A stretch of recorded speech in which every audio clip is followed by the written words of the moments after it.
주님의 말씀입니다. 경청하십시오.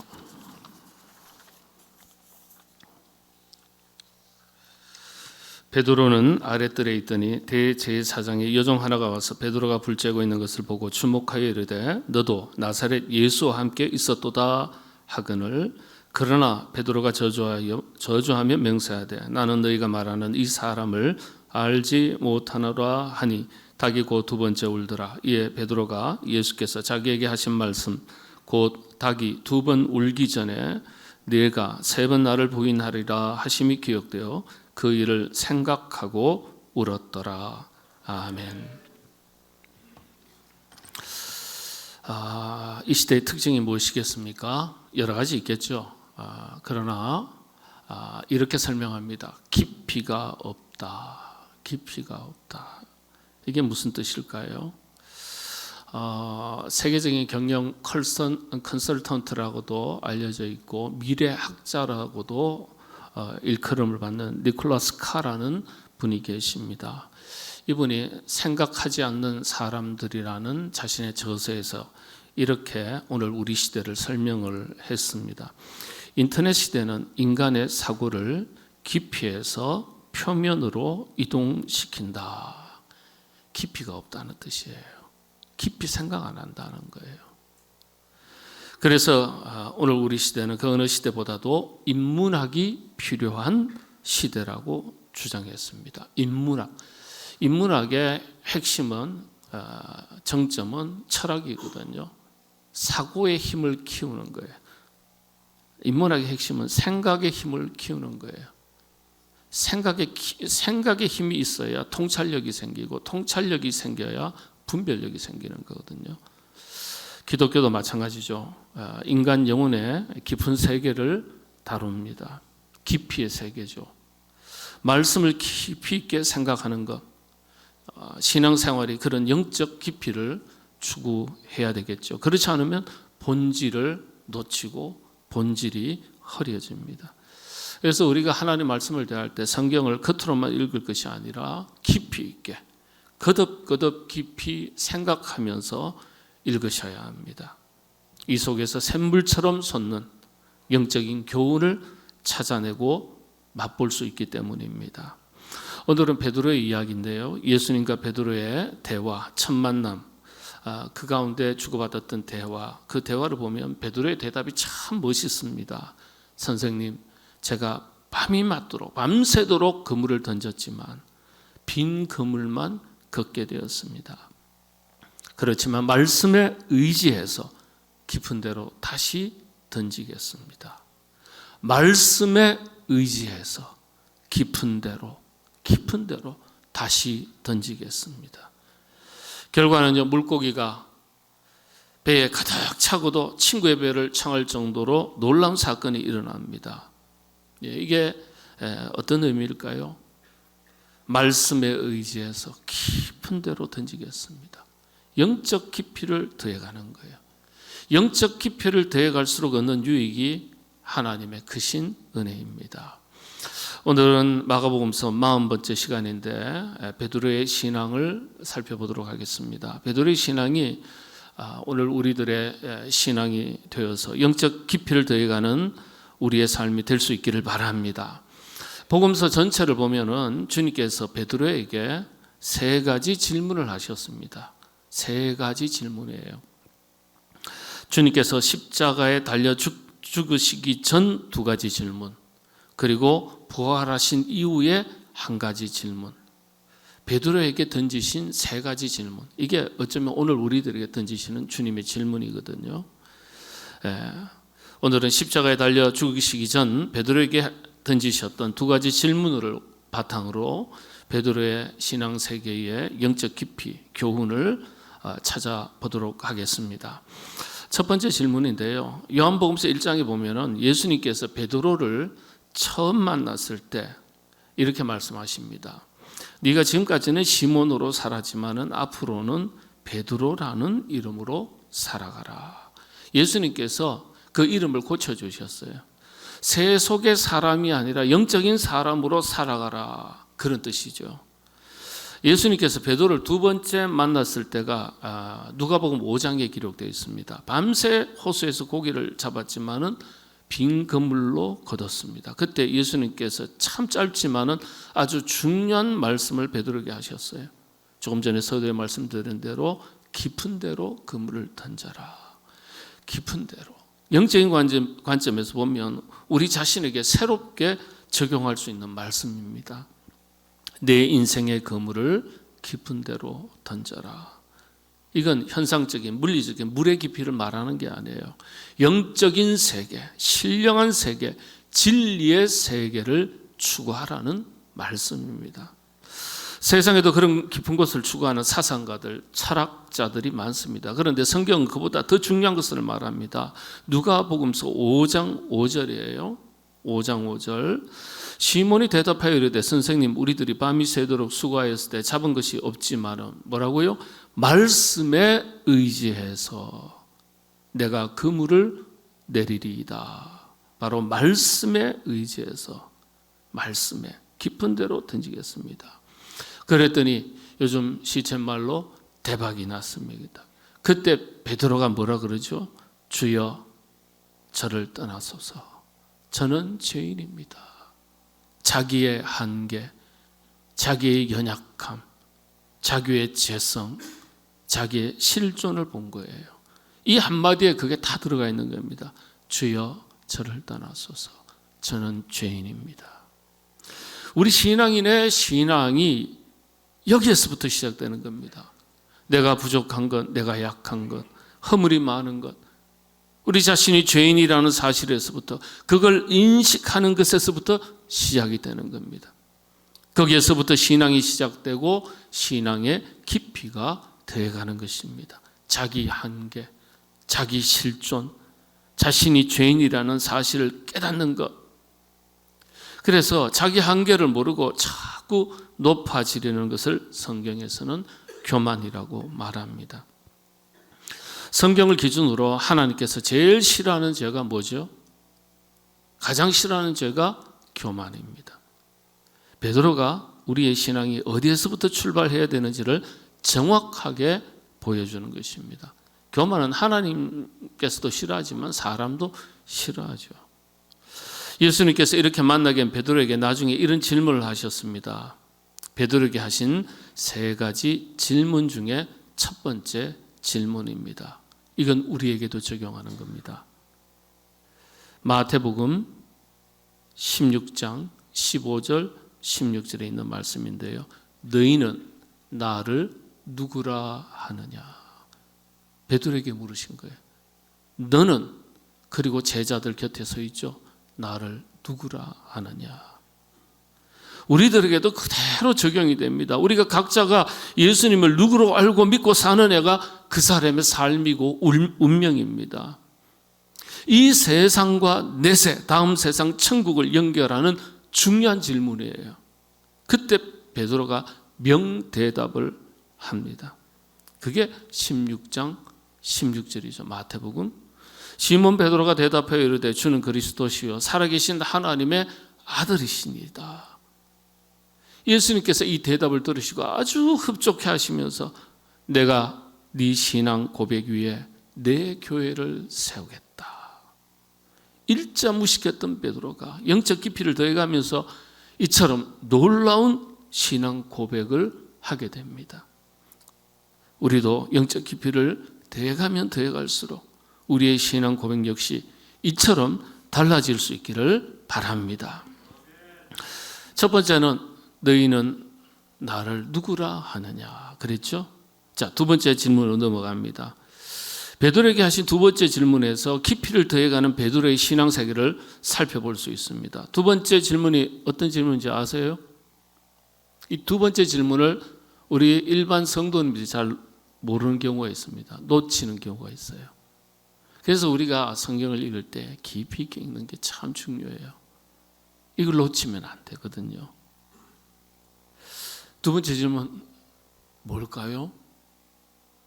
잘 모르시면 세 번째 질문으로 넘어갈까요? 세 번째 질문은 미리 가르쳐 드릴게요. 오늘 안 다룰 거니까. 네가 나를 사랑하느냐? 질문하셨어요. 이해되시죠? 네가 나를 사랑하느냐 3번 물으셨잖아요. 그럼 두 번째 질문은요. 너희는 나를 누구라 하느냐 했을 때 주는 그리스도시요 살아계신 하나님의 아들이십니다. 이건 워낙 유명한 거잖아요. 그건 첫 번째 질문. 두 번째 질문 놓쳐요. 잘 몰라요. 오늘 우리 삼성교회 다니시는 우리 성도님들은, 우리 가족들은요, 확실하게 잘 배우시기를 바라고, 누가 묻거든 너 예수님께서 베드로에게 던지신 두 번째 질문 아냐? 한번 물어보세요. 10에 8, 9은 몰라요. 우리는 수준 있게, 우리 삼성교회는 수준 있게 가겠습니다. 자, 그렇다면 오병이어 혹 아시죠? 병을 고쳐주시고 각종 이적과 기적을 행하시니까 많은 무리가 예수님을 따라왔습니다. 그때 오병이어로 5,000명을 먹이시고도 12광주를 거둔 엄청난 사건이 일어나게 됩니다. 그런데 이 엄청난 사건을 경험했던 사람들이요, 예수님의 천국 복음 그 다음 설교를 막 들으면서 그러면은 막 오병이어 사건도 보고 천국 말씀도 들으면은 사람들이 더 많이 모여 들어야 되잖아요. 그런데 하나 둘씩 다 떠나갑니다. 성경이 그걸 기록하고 있어요. 아이러니죠. 이상하죠. 구름대처럼 모이다가 예수님께서 하늘나라 복음을 선포하니까 떠나는 거예요. 세상 사람들이 의외로 육의 목마름과 줄인 것에는 민감하게 반응하지만요, 영적인 목마름과 줄인 것에는 별 관심이 없는 것을 보여줍니다. 천국 복음을 가르치시는 게 점점 어려워지니까 사람들이 하나 둘씩 다 떠나는 거예요. 오병이어 사건에도 이런 메시지가 들어가 있는 거예요. 먹고 입고 사는 문제는 관심이 많지만요, 영적인 문제는 둔감한 걸 보여줍니다. 또 성경에 이런 이야기가 있지 않습니까? 한 부자 청년이 와서 제가 어떻게 해야 영생을 얻겠습니까? 이렇게 물었더니요, 뭐라고 이야기합니까? 주님께서 너가 가진 것을 다 팔아서 가난한 자들에게 나눠주고 나를 따르라 그랬죠. 그랬더니 성경이 뭐라고 기록하고 있습니까? 그 부자 청년이 가진 것이 많음으로 근심하며 돌아가니라, 이렇게 기록되어 있어요. 근심하며, 가진 것이 많아서. 여러분, 가진 게 많은 게 행복이 아니에요. 가진 게 많은 게 우환입니다. 우환. 가진 게 많은 게. 우리도 그럴 수 있어요. 육신의 문제는 그렇게 민감하고 부지런한데 영적인 문제는 대단히 둔감한 거예요. 별 관심이 없어요. 멀어져요. 그리고 떠나요. 게다가 예수님께서 나를 따르려거든 자기 십자가를 지고 쫓아라. 세상의 것을 버리고 나를 따르라. 뭐 이렇게 말씀하시니까요, 부담스러워서 그런지 어려워서 그런지 다 떠납니다. 그때 예수님께서 제자들에게 물으셨어요. 이게 두 번째 질문입니다.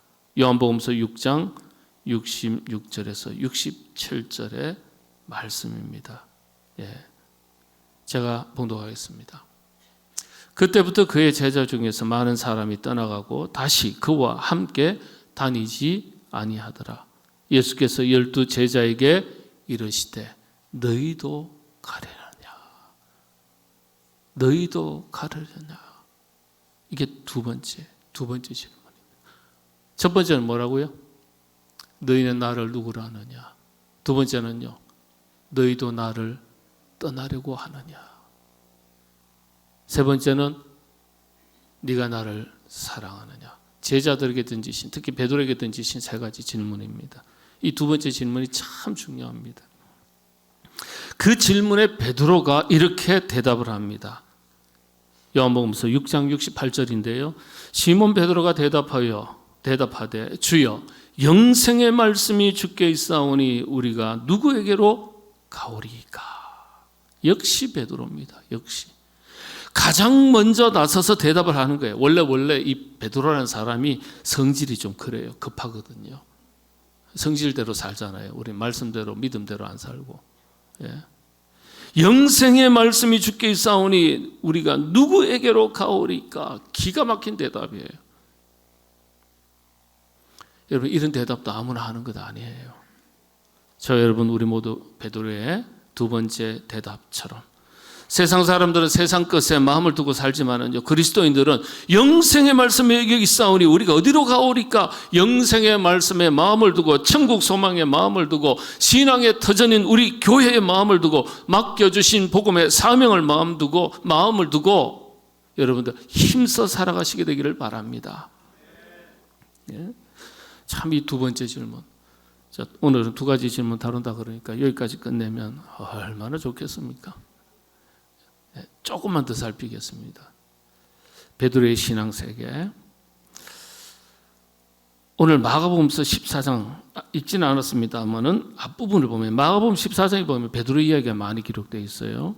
14장 31절에 보면 예수님께서 잡히시기 전날쯤 됩니다. 제자들에게 오늘 밤에 다 너희가 나를 버리고 떠난다 이렇게 말씀하시니까 베드로가 아까 말씀드린 대로 성질대로 가만히 있겠어요?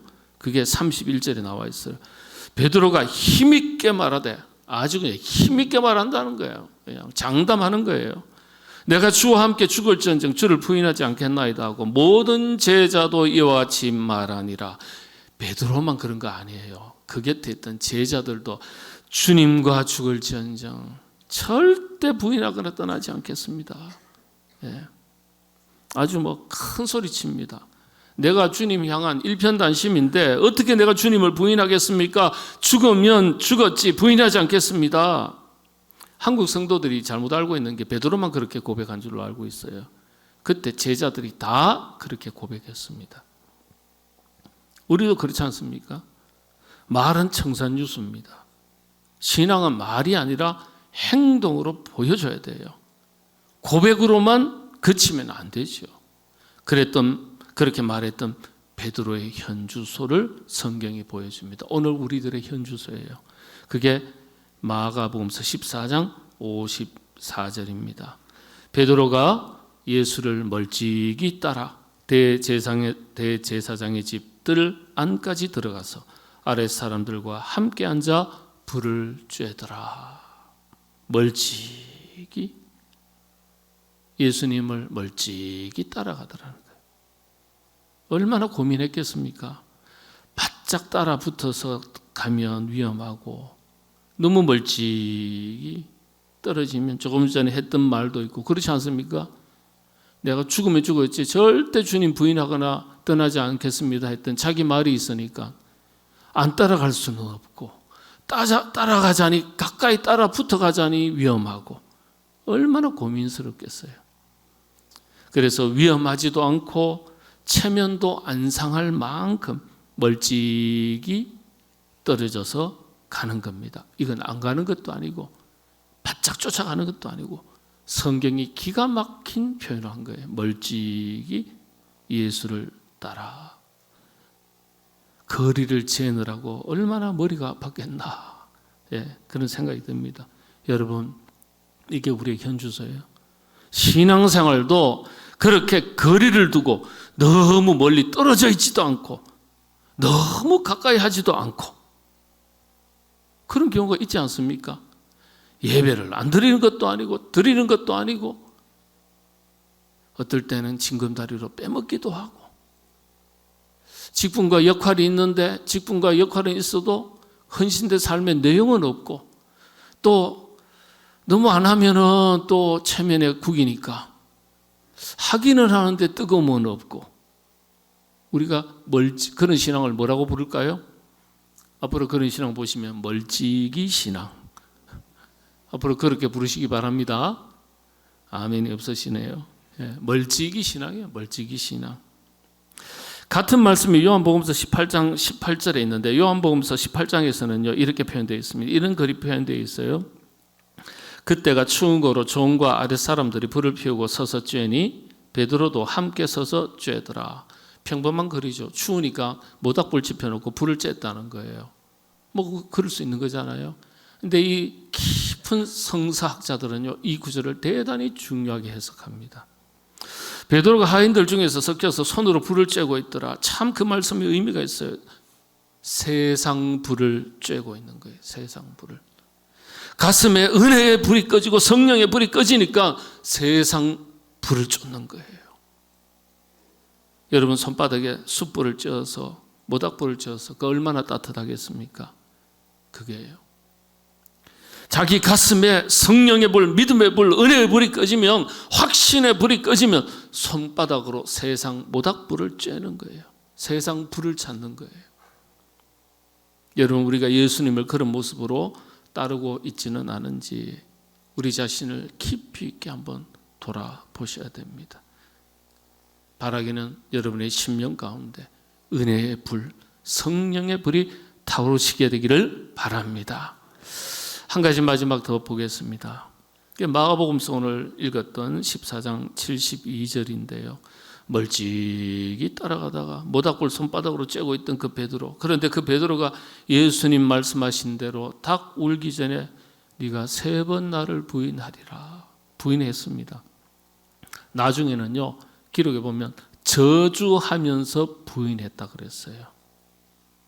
그런데 72절 보면 닭이 곧 2번째 울더라. 그때 딱 베드로가 제정신이 든 거예요. 자기에게 하신 말씀, 2번 울기 전에 나를 부인하리라 하심이 기억되어 그 일을 생각하고 울었더라. 72절, 그 일을 생각하고 울었더라. 여러분, 베드로의 축복입니다. 이게 베드로의 축복. 베드로가 여기에서 가룟 유다하고 갈라지는 겁니다. 베드로도 예수님을 배반했고요, 가룟 유다도 예수님을 배반했어요. 배반한 것 같은데 뒷마무리가 다른 거예요. 그래서 우리가 마음에 새겨야 될 것이, 우리가 베드로의 길을 갈 것이냐, 가룟 유다의 길을 갈 것이냐. 여러분, 예수님의 12 제자 중에서 모두가 다 학자들의 얘기가 가룟 유다가 제일 엘리트라고 평가합니다. 제일 똑똑합니다. 제일 계산 빠르고, 정치적으로 말하면 유다는요, 가룟 유다는 민족주의자예요. 로마 제국을 타도하고 유대 독립국가를 다시 세워야 된다, 이렇게 주장했던 인물입니다. 애국자이고 민족주의자이고 또 이 로마를 뒤집어야 된다. 예수님을 그 목적으로 따른 거예요. 예수님 정도의 카리스마, 그런 능력이면 로마를 상대로 저항할 수 있고 이겨낼 수 있다, 그렇게 생각한 거예요. 그래서 따랐는데 갈수록 태산인 거예요. 예수님이요, 내 나라는 땅에 있지 않다, 뭐 하늘에 있다 말씀하시고, 뭐 이상한 소리도 들리는 거죠. 헷갈린단 말이에요. 그래서 이 예수님 따라다니다가는 이거 죽도 안 되고 밥도 안 되겠다. 네. 그래서 가룟 유다가 예수님을 판 겁니다. 스승 예수님을 배반했는데 가룟 유다의 비극이죠. 유다가 어떻게 했습니까? 그게 마태복음 27장 3절인데요. 이 베드로 전체 이야기를 살피려니까 마태복음, 누가복음, 마가복음, 요한복음 왔다 갔다 하는데 어지럽게 생각하지 마시기 바랍니다. 그냥 편안하게 들으시면 되는 거예요. 마태복음 27장 3절에 보면 그때 예수를 판 유다가 그의 정죄됨을 보고, 아주 중요한 단어, 스스로 뉘우쳐 그 30을 대제사장들과 장로들에게 도로 갖다 주며, 스스로 뉘우쳐, 핵심입니다. 자기 양심의 가책이 되고 자기가 잘못했다고 스스로 뉘우쳐. 근데 5절을 보겠습니다. 유다가 은을 성소에 던져놓고 물러가서 스스로 목매어 죽은지라. 예. 여기에 빠져도 하등의 문제가 없는 게 스스로예요. 유다가 은을 성소에 던져놓고 물러가서 스스로 목매어 죽은지라. 유다의 비극이, 가룟 유다의 비극이 스스로에 있습니다. 스스로 반성하고 스스로 후회하고 스스로 목매 죽은 거예요. 참 안타까운 일이죠. 성경이 이걸 정확하게 지적한 거예요. 정확하게. 스스로. 여전히 자기가 중심인 거예요. 자기 생각이 중심인 거예요. 베드로는 거기에 따라 그거하고는 전혀 다르죠. 뭐라고요? 말씀이 생각나서 울었더라 그랬어요. 말씀이 생각나서, 예수님 말씀이. 근데 가룟 유다는 말씀이 생각나는 게 아니에요. 스스로 생각하고 스스로 뉘우치고 스스로 몸에 죽어버린 거예요. 베드로는 차원이 달라요. 유다만큼 똑똑하지도 않고 뭐 그렇게 성격이 좋은 것도 아닌데 말씀이 생각나서 밖에 나가서 심히 통곡하며 회개했습니다. 핵심이 이겁니다. 우리가 살아가다 보면은 알게 모르게 예수님을 배반할 때도 있고 부끄러운 짓을 할 때도 있고 그렇죠. 그런데 베드로처럼 말씀이 생각나서 통곡하고 회개하며 제자리로 돌아오느냐, 가룟 유다처럼 스스로 뉘우치고 스스로 목매 죽느냐, 선택이요, 선택. 말씀이 생각나서 통곡하며 회개하였더라. 베드로가 이 점에서 가룟 유다하고 틀린 겁니다. 이게 신앙의 기본입니다. 여러분, 그래서 베드로가 위대한 거예요. 말씀이 생각나서 통곡하고 회개하였더라. 가룟 유다는요, 스스로 회개하였더라. 별 차이 없는 것 같죠? 큰 차이입니다. 저와 여러분, 우리 모두 베드로와 같은 영적 깊이, 신앙 세계의 영적인 교훈을 저희가 살펴서 이 영적 깊이를 더해가면서 베드로처럼 살고 베드로처럼 귀하게 쓰임받는 저와 여러분, 우리 모두가 될 수 있도록 우리 하나님께서 크신 은혜 더해 주시기를 주님의 이름으로 축복합니다. 기도하겠습니다. 주님, 베드로의 신앙 세계의 영적인 교훈을 살폈습니다. 말씀을 먼저 생각하고 말씀을 앞세웠던 베드로의 모습이 우리의 모습이 되게 하여 주옵소서. 때로는 우리가 연약하여서 실수도 하고 부인도 하고 영적인 게으름 속에서 살아갈 때도 있고 주님을 따른다고 말하지만 멀찍이 세상과 적절하게 타협하고 살아가는 모습이 우리 안에 있습니다. 주여, 우리의 연약함을 주께서 아시오니 도와주셔서 베드로의 신앙 세계를 우리가 본받아 마지막 날 땅끝까지 복음의 증인된 사명을 감당하다가 십자가에 거꾸로 매달려 순교했던 베드로의 그 믿음의 세계, 우리도 본받아 주님의 신실한 제자로 살아가게 하여 주시옵소서. 예수님의 이름으로 기도하옵나이다. 아멘.